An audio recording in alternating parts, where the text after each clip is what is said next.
Hi,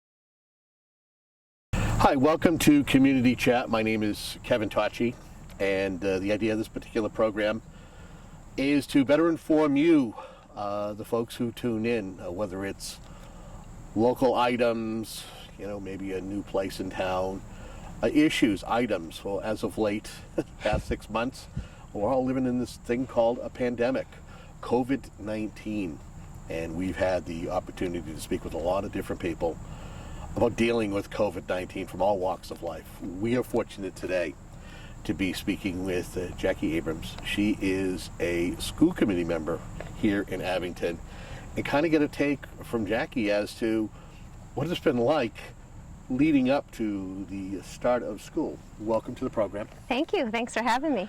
I don't want to assume that everybody knows who you are. I'm sure you're pretty much a rock star in your own right. Please. But for those who may or may not know you, maybe they're new to the community, tell us a little bit about yourself.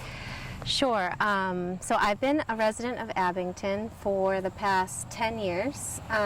We came here by accident with an intention to flip and sell a house that we purchased. And then I always joke we kept fixing it up and decided not to leave it. And here I am. Mom of Isabella, who's entering grade 7, Noah, who's entering grade 4. I've been a classroom teacher, a reading specialist, curriculum coach, and then now a school committee member on top of that. So it's interesting perspective all around. What made you decide to run for school committee?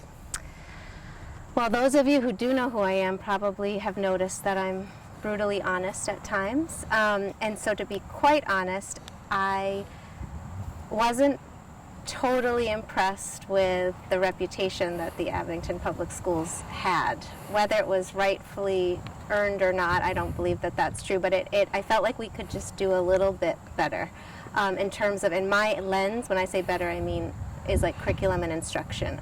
Being a teacher who taught in the inner city for 12 years, the gift of teaching in the inner city is that you're always sort of forced to come up with the latest training and the latest whatever's out there that's best for best practice in terms of instructional content routines. We had it, and and I've worked now in a couple of suburbs in addition to living in a suburb, and sometimes we just, by nature of being a smaller town with less resources, we have some catching up to do. So that was what interests me. I thought that maybe my perspective could help to kind of move us forward, and here I am. It's an understatement to say that dealing with a global pandemic is a challenge personally, but what is it like to be dealing with a virus like this as an elected official? It's pretty depressing, to be honest. There's just so much to think about, and you asked me why I ran for school committee, and something I sort of left out, but that's at the forefront of everything that I do, is being a voice for kids and for children. I've worked in classrooms with the most wonderful, nurturing, caring professionals, talented, and I've worked in classrooms full of people who, for whatever reason, just come to work but maybe have forgotten what it's like to be a child. So my voice at the table for the terms of school committee is just really pushing us to think about what it feels like to be a child going to school during these times. From everything from we can't let them come in with snacks and drinks anymore, for example, to, well, then how do we as teachers then can't come in with our coffee? Like, do you see, there's that piece. So it's been overwhelming. I think that it's been humbling too to see the way this community has come together. I cannot say enough about the administrators and my fellow committee members, the hours and hours and hours of going back to the drawing board has been, I don't think anyone could have predicted that we would be here, but here we are. I think it's been detailed enough in regards to what it was like in the spring and having to make the decisions to go fully remote and knowing that the seniors that were graduating were really missing out on a lot. let's fast forward to looking at the start of school or having the early discussions as a school committee. What was that like? So almost like anything right now in our world, the topics of school, going back to school, how should we go back, what should it look like, it feels like there's not a lot of middle ground. It's very, people are emotional, people are anxious, there's an economic component to it that is stressful for families. People need to go to work. Our schools provide a place that students can be safe and learn while families are at work. So that has all been something we've thought about. I think from our committee lens, we sort of had to take what we normally think about in terms of schools and flip it on its head. So what I mean is, the thing that schools usually think about are academics and teaching and learning, and the arts and all of that. But we really have to lead this time. Safety is obviously always a priority now more than ever, but social-emotional learning, the well-being of kids from a mental standpoint, from a wellness standpoint, that is what's coming first this school year. So that might be hard for some families at first to maybe not understand, but I'm sure people understand why we're doing it, but in terms of what they see their teachers doing with their children, it may not look traditional academic task in the first couple months. It might be a lot of like, how are we doing? Are we okay? Some of these kids, like you said, they left in March. We don't know what they've been doing. And here we are 6 months later. So there's a lot of, schools provide so much more than academics. And I always like to say it's like you have the pulse of where, like I would know when my student would come in if they had a bad weekend. And I think teachers are just dying to see children and figure out where they need to pick the ball back up and run. We know that you're one of the key stakeholders. You're part of a body that has a lot to do, especially the educational component. You're also probably you probably have conversations with your other committee members where you've had correspondence from parents saying, and this is prior to you even having any information. Mm-hmm. What's it been like to navigate that road? So my committee, I can't say enough about my team, my committee members. I think what's so great about the 5 of us is that we don't all agree. We don't think the same way. We don't have the same perspective. I think that was pretty evident in our way that we voted. Just in terms of how we wanted to return, we were sort of all over the map. And as a group, we sort of said, isn't that a good thing? Because it sort of represents the community in terms of how they were feeling. We have people who are all over the map in terms of wanting full return, wanting hybrid, wanting kids to still be home remote learning.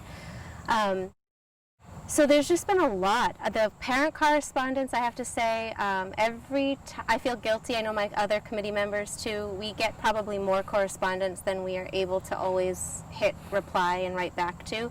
I will say, I know I speak for all of us when we all read every single email or any type of message that we get. They've been all over the place. People have been really thoughtful in what they've written to us, and it's hard. It's hard because even if I may feel one way, I can read some of those and realize that people are in very different positions, and this is important. And that what we do and what we decide, we're not going to make everybody happy, and we know that. But we want to make sure that we can keep kids as safe as possible and still allow them to have some normalcy back in their lives and in their routines. There was a survey done, right? Didn't you do a survey? And there was a lot of conversation in late July, August discussing that survey. Yes. So lots of districts put out surveys to parents, and we were very grateful for all the responses that we got. Again, I think in one of the meetings, if anybody watched, the breakdown of how the respondents, where they fell, there was no clear majority. I think like 48% or 50% of people wanted one thing, maybe the hybrid, and then it wasn't an overwhelming. I think that made things harder in some regard because there was moments during this process where it felt like none of us know what to do. Like, I know we have to make a decision and we have to do what we think is best given the worst possible choices. But there was no handbook, right, for running schools in a pandemic. So we're struggling. We've been struggling, but we're getting there. Well, it's the same handbook we got at the hospital when we had children, right? It's that same handbook. Right? Yeah. The school district, like many school districts in the Commonwealth, had to look to the Department of Elementary and Secondary Education for guidance, and it seemed at times as though it could change daily. What was that process like? I'm going to try to be really polite here because Polite's good. I work for the Department of Education, technically. It's been frustrating. It's been frustrating because I know everybody's overwhelmed, including our State Department of Ed, but a lot of their communication would come out Friday afternoons after 3 o'clock. So you can imagine what that feels like to have completed a week worth of work and planning as a district, and then to all of a sudden find like 60 more pages of regulations or guidelines or considerations that need to be met. And it just felt like they were always telling us what it needed to look like, but nobody had any guidance on how we make that happen. How being financially, how do we do it? How being logistically, how do we do it? And how being like, okay, if I'm a child and I walk into this description of what it is you're telling me to set up for students, how does that feel and what does that look like for a child? Last couple Fridays ago, I joined the Abington Education Association as well as the Abington Public Schools admin, some reps from their team, and we started, it took us 4 hours, but we started at Woodsdale and we walked every building, Beaverbrook, the preschool, the middle school, the high school, and kind of saw the layout of where, and I think I said this in the last meeting, but maybe being a teacher myself, the first site, Woodsdale, I cried. Like it was hard for me knowing what schools look like and what when families are asking for kids to go back to school. I think that they might be picturing one thing, and what they're going back to, it's just going to be a very different experience. I could see the glass half full was by the time we got here, I had sort of processed and grieved what was and could see sort of how this would work. But it's emotional. The teachers, I think, are having a really hard time. They'll turn it on when the kids come. They always do, but it's a loss. It's interesting. I believe the analogy that Peter Schaefer, the school superintendent, has used is that you're building the plane as you're flying in. Is that accurate? Yes, and I think in some ways, I just teased Peter this morning saying sometimes it feels a little like we are being asked to continue operating, like as if surgeons would continue business as usual, but saying like, don't forget to tie your hands behind your back and we got to take your scalpel, but like just make sure that everyone's safe and you do a good job. It feels impossible. It feels, and I think that that's something that is really important for me to say to the community that might be listening, is that we are going to get to a place where we open the schools. We're really going to need grace and flexibility and understanding, and I'm not one to ever, like, low expectations are not in my vocabulary, but this year they really need to be, and there are a lot of challenges. So if the doors open or when the doors open, we're going to have people that continuously feel frustrated by the schools. Beyond Abington, but that's the nature of what we're dealing with right now. The district's teachers and faculty openly expressed their concern about returning to school fully, asking instead for the committee to go full remote to start out. As an educator, but also someone part of that governing body, what was the gravitational pull like for you in your decision to decide what to do? There's so much misunderstanding around full remote, and I know I can speak a little bit for the teachers in Abington because I heard them loud and clear. Nobody was asking, and myself as an educator, no one's asking or thinks that realistically we cannot return to school or we will not return to school. The full remote piece was more about, are you sure you guys are ready? Like, meaning us. Are we sure we have the protocols in place, the safety procedures in place, the schedules in place, the logistics in place? And for a while, the answer was no. And even still in my work today, where I was in a training about our logistics are still not in place. It's bigger. It's so much bigger. Unless you work in education, I think you can assume that I don't get it. Can't we just let's go back? And I really want kids back in schools. I see my own 2 kids out of routine, almost like a little disinterested in things, which makes me sad because they're usually high energy. And I think that's a consequence or a symptom of 6 months of somewhat isolation. We see some people, but they haven't had normalcy in so long. So to know that you're balancing, you want normalcy, but what you're bringing them back to isn't going to look normal, and above all else, we have to make sure they're safe when they come back, because nobody wants that on their conscience, that we brought people back too early and we didn't have the capabilities to guarantee that our staff and our students would be as safe as possible. So lots to think about.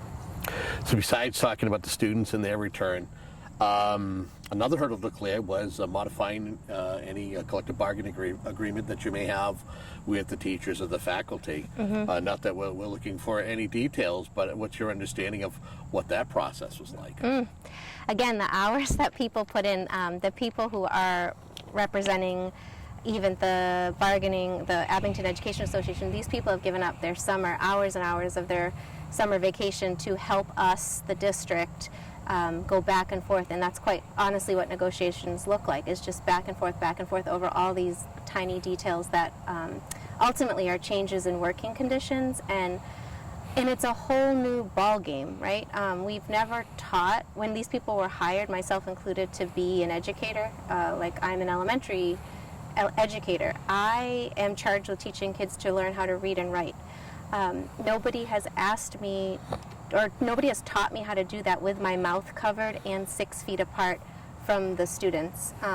It would be hard for me to teach you how to read right now without me being able to really see the text that you're looking at. So I think these negotiations, they're ongoing. We have another meeting tonight.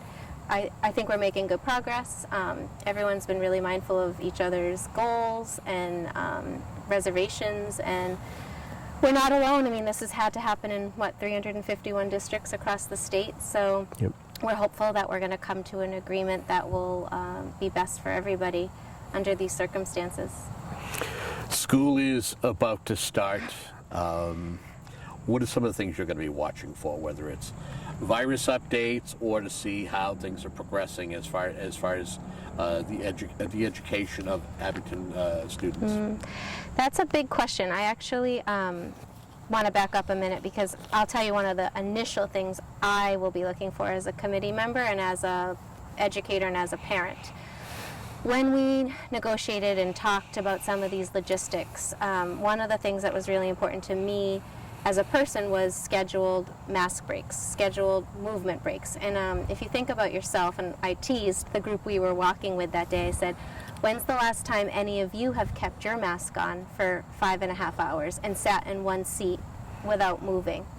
And no one had done that yet, right? And it was important for us as a committee to make sure that our next meeting on Thursday night, that we are back in the library and in the auditorium with masks on, only for however long our meetings go, but we have to feel what that feels like. So I'll be looking to make sure that we're honoring, and I trust our administrators and our teachers to do this, but they're going to be balancing so much that we really have to be mindful, first and foremost, that we're giving students, we're remembering that with all the logistics that have to happen, we really have to take care of just like human needs that we took for granted before. Recess would come, you'd see kids running out here on the field. That will not be happening. Kids can come out here on the field, they must stay 6 feet apart. And let's be honest, what are you doing? What are you and I going to do out here 6 feet apart? We can't touch the same ball, we can chat, we can walk, but that's a huge change for kids. So in terms of virus metrics, which is a whole different ball game, I think that'll just be ongoing. We work closely with the Board of Health. They help us out quite a bit with just helping us to know when we need to make changes and when we need to I think we have a system in place going forward that there can be lane changes. So in other words, if we're lucky enough to open hybrid and get kids in to meet their teachers and the virus has a mind of its own and we see an increase in cases here in Abington, we at least finally now, unlike the spring, have the infrastructure in place that we can say, you or a couple of your students or the whole class needs to be out for 14 days. This is what it's going to look like. It's so much easier to do things when you can plan and prepare for them than when you're in panic mode trying to figure it out. So although we're building the airplane and flying it, I feel like the airplane is close to built. The only problem is we just have never flown it before. So now we're going to have a test. This is going to be the test flight, 2021 school year. Yeah, we Throughout the pandemic, we've received all different types of information and updates. As of late, we're hearing there could be a vaccine later in October and maybe November. There's the conversation about maybe a second wave. As an educator, as an elected official, as a parent, what goes through your head as you hear this and you anticipate what could be next? We always joke we don't have a crystal ball, but if you're asking me to look into mine, or what I'm preparing for as an individual, I guess, what I'm thinking is we'll hopefully get in. We'll get into a groove. I expect around cold and flu season when it's hard, when people get sick, like on a normal year people get sick, and the symptoms that people are going to present with mimic the symptoms of COVID-19, and we can't take any risks, right? So I picture us, I hope I'm wrong and I can eat my words, but I picture us at some point, having to shift where we all will be remote to sort of survive that second wave and keep everyone as safe as possible, with the idea that as soon as sort of that numbers game that we play, and that's out of like the committee's hands, that is like a combined effort between the Board of Health sort of tells the school department and the committee what their recommendation is. We listen to what government officials tell us. We look at surrounding districts and what they're doing, but I know where I work and I know in districts that I've talked to, everyone's sort of planning for this, and even parents in this community. I feel like I haven't talked to too many who think that we're going to make it till June without having a period of remote learning. I think maybe, hopefully, if the weather, when spring comes or when the virus kind of quiets again, we can just again switch lanes right back to how we hopefully will begin the school year. But it's going to be constant, probably stress on families, on school administrators, on teachers. There's a lot that community members are going to need to think about, even in terms of pickup and drop-off changing. We can't, I know for me, like I would pull down Glenowitz Way and know that if I could drop off right at 7:20, I could get to work by X amount of time, and that is like out the window. So we're going to have to stagger how we arrive. We can't hold children in the school for 15 minutes in the mornings like we used to. We can't have kids lingering in the afternoon like we used to while we waited for parents to come get them. And we're really honestly, like, this is the frustrating part, we're going to need people's employers to work with them to say, okay, I mean, the schools can't do it all, so maybe people are a little bit late to work because everyone needs to work together to get us through this. We're going to open up, we're going to get kids back in the building, but it's not going to be perfect, and I'm sure there's going to be a lot of times that we mess up, and because it's a first go, right? So do the best we can. Probably one of my second to last questions, or one of my last questions to you.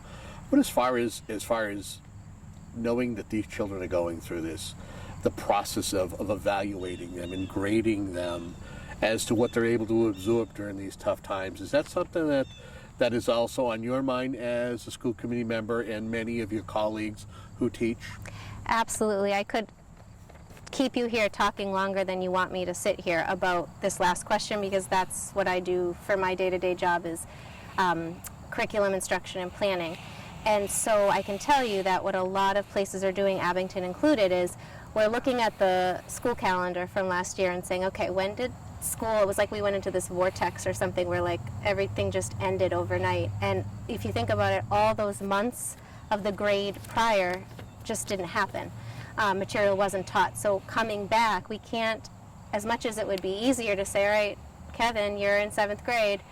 In 7th grade in September, this is Unit 1, this is what we do, but we're actually planning, in some cases, to go back and say, okay, we have to actually grab the unit from the year prior and start with that for two reasons. One, because there could be some curriculum content missing, but secondly, there's this whole hidden curriculum we talk about with, like, I'll speak for my son Noah, who's in 4th grade. He has not sat in a chair at a desk, paper to pencil, or like he is out of, he is not well trained for good school habits at the moment. He's going to need to learn stamina for sitting in a seat, for attending, for listening, for all these skills. I can't just get a snack whenever I want to. I can't go to the bathroom 5 times a day. Like all of these things that kids do at home that just don't fly at school when there's 24 of you in a class. We need to reacclimate everybody to what that looks like. And we need to do it patiently, and we need to do it with smiles on our faces. And it's, certainly not children's fault, and teachers know that, administrators know that. So I think our goal really is just to you're going to send us your children, your babies, even those that are 16, 17, 18 are your babies, and we're going to aim to take really, really good care of them. And then we're hoping that they learn some things as well. But we want to make sure that they're okay first. There's a rise in anxiety, depression. Kids are just not doing the things that they normally do, and we need to try to get them back to neutral before we throw on. They'll be graded, of course. There'll be parent communication, but we'll be looking for a lot more than how they perform on a test or an assignment. Anything that I haven't asked you during this conversation, but that you want to at least touch upon or maybe re-emphasize something that we talked about to the folks who are viewing this right now? The only thing that comes to mind really, and I think I said it already, is just I wish I could get people to believe that we hear you. Like my colleagues and I, both from the administrative side and my fellow committee members, like if you're feeling frustrated, annoyed, upset, like we are feeling that too. And it's just, I want to say it's not helpful when people just broadly complain. It's actually helpful if you have a specific issue relative to your child's school or your child's situation, if you reach out directly to the principal of that building or even to the superintendent. We're able to get a lot more done that way. And they have been, I want to say, I've been following, just as a guest at school committee meetings, probably for the last 5 years, I've been involved in some capacity, paying really close attention to what goes on. I would say we're at a point where we are a very well-oiled machine. Like communication is constant, common vision, common goal, a lot of good things happening. I just feel really, really good and proud to be a part of this school community and this town. I think everybody, the emotion comes from everybody caring, right? And when it's their children involved and in livelihood in some cases, it's really hard. So we hear all that, and we're just sort of putting that public service announcement out to just be kind in this coming school year. It's definitely not going to be easy, and we know it. Well, I thank you very much for your time and your patience. Yeah. Thanks for having me. And at least sharing some insight into a difficult and delicate situation. Mm-hmm. And we'll thank you for tuning into this particular program as we do our best to bring you some of the things that are happening in the community and better inform you. Until next time, have a good day.